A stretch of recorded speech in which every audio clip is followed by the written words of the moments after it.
write your thing, write the thing that lights you up, because it's your passion that's going to turn up on the page. And that's the same way that when you're pitching it, you have to believe in it. You have to love it.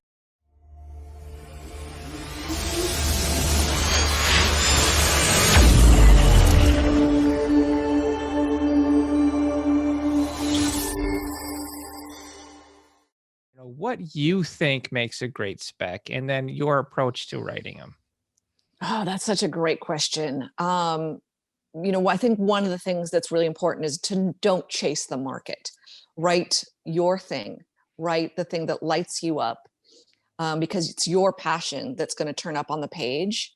And that's the same way that when you're pitching it, you have to believe in it. You have to love it. It can't just be because this is going to make you money. So it's not just about the great spec. It's how does it stand out? And it's your heart and passion that makes it stand out. Number one. I think not chasing the market is brilliant advice, because if you really think about it, if you're chasing the market, then you're writing a film that started development over 2 years ago, right? Because what you're watching nowadays is stuff that was developed and written and produced 2, 3, 4 years ago and is now finally getting to the market. So if you're writing that I don't know, mermaid film, and because mermaids were popular last year, you're already 4 years behind, right? Exactly. I almost sometimes equate filmmaking to like the stock market. Like, where are we going? And if you can get ahead of that trend, then you're even better. But I think you're absolutely right. Write what turns you on, write what you really love, what makes you interested in the project, not just writing for that book. It's absolutely spot on. But that's why I wrote Deepwater, is because I had such a passion for shark movies and for being scared in the water. And I knew that how I feel. I love swimming. I love being in the water. I love being in the ocean. But I also know that every time I'm in the water, because Jaws, thank you. Yeah. There's a good chance I might not make it out alive. So it was easy for me to translate that onto the page because I had that heart and that passion for it.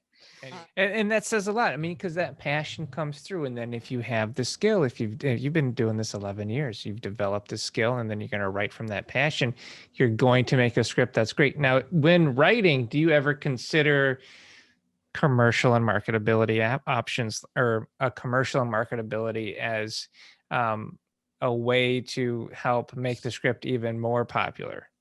Absolutely. I think ignoring certain aspects of the market, especially when you're first starting to try to break in, is you're kind of shooting yourself in the foot.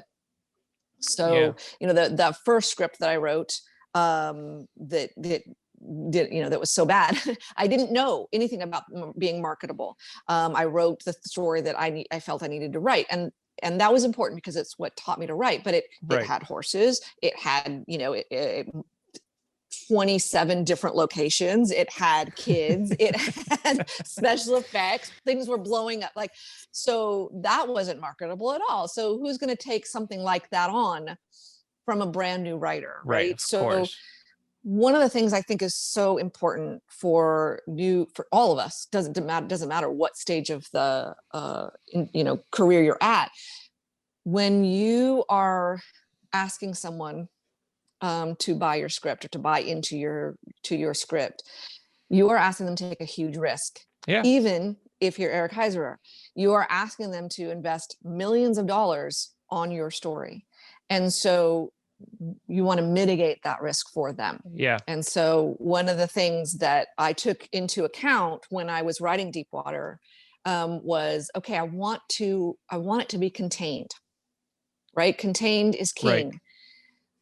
Few locations, few characters. So, and I wanted to think outside the box. So this was before I landed on, hey, it should be a shark script.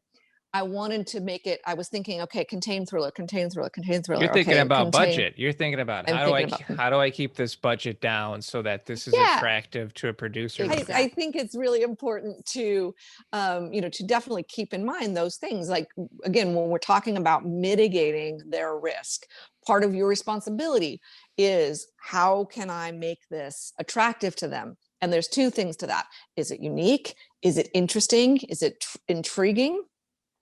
Is it familiar yet new, Yeah. or new yet familiar? However you want to say that. Right. Is it budget friendly? Is what I'm asking them to invest into this crazy idea that I created out of my head reasonable for, for where I'm at in my career? So contained is a big piece of that, I think. I think that works a lot because a lot of producers like the familiar because it's a tried and true formula. Like, Jaws was a hit and it was a hit for a reason. So, from my experience, producers like something familiar. But then, like you said, if you can put a unique twist on it, like even something like, switching up the genre or Mm-hmm. doing something original with, the creature or the characters that wasn't thought of, that can bring in the audience and can bring in the producer. They go, oh, this is different. And they get a little Right. excited about it. Yeah, I totally agree.